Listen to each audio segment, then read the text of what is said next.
सभापति जी, मणिपुर देश का अभिन्न अंग है।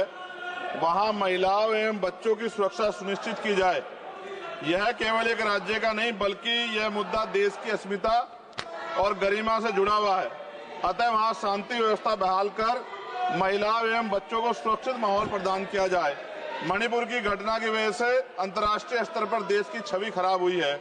मुझे ऐसा लगता है ये तभी होता है जब सरकार को कुर्सी से ज्यादा प्यार होता है और जनता के हित से कम प्यार होता है। न्यूनतम समर्थन मूल्य किसानों को मिले, बिजली के बिल माफ हो, किसानों का कर्ज माफ हो। सरकार को समझना होगा कि किसान मजबूत होगा तभी देश की अर्थव्यवस्था मजबूत होगी। खाद पर सब्सिडी बढ़ाई जाए, यूरिया नहीं मिल रहा है, खाद का वितरण पारदर्शिता लाई जाए। यदि समय रहते सरकार ने संज्ञान नहीं लिया तो वो दिन दूर नहीं कि देश में खाद्य संकट हो जाएगा।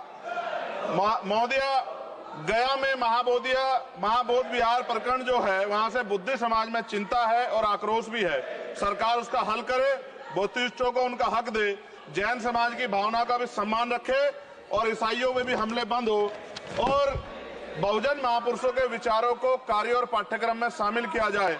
आज SC/ST पे एट्रोसिटी बढ़ रही है।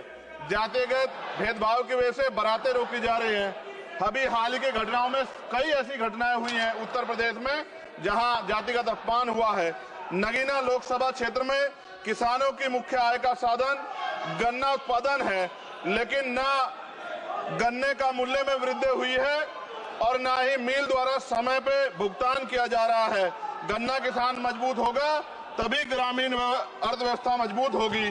साथ साथ SC/ST का प्रमोशन में रिजर्वेशन नहीं दिया जा रहा है, उल्टा निजीकरण करके नौकरी खत्म की जा रही है, बैकलॉग नहीं भरा जा रहा है, पुरानी पेंशन बहाल नहीं की जा रही है।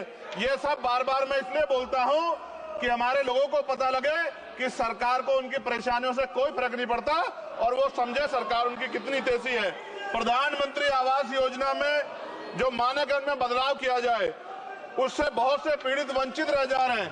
कई बार ऐसा होता है और मैंने ये देखा अपनी आंखों से, किसी ने बरसात से बचने के लिए ईंटें लगा दी हैं, उनको मानक से बाहर कर दिया जाता है।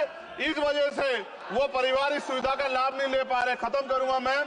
इस वजह से उनके घर नहीं बन पा रहे और के 75 साल बाद भी लोगों पे घर नहीं है। शर्म की बात है।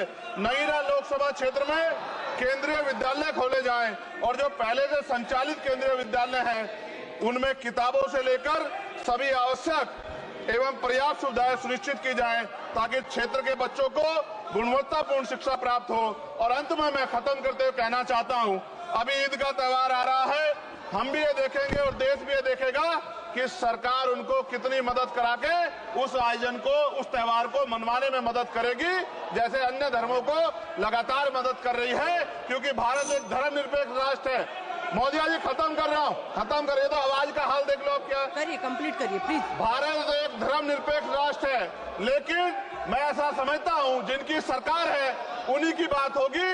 मुसलमानों की, जैनों की, सिखों की, रविदासियों की और बुद्धिस्टों की जो आंदोलन कर रहे हैं और पुलिस लाठी मार रही है, मैं समय रहते चेतित कर रहा हूँ। सरकार को चिंता करनी चाहिए कि बुद्धिस्टों का अपमान ज्यादा दिन बुद्धिस्ट बर्दाश्त नहीं करेंगे। महाबोध विहार हमारा हक है और वो देना पड़ेगा। आपका बहुत बहुत धन्यवाद। जय भीम, जय भारत। माननीय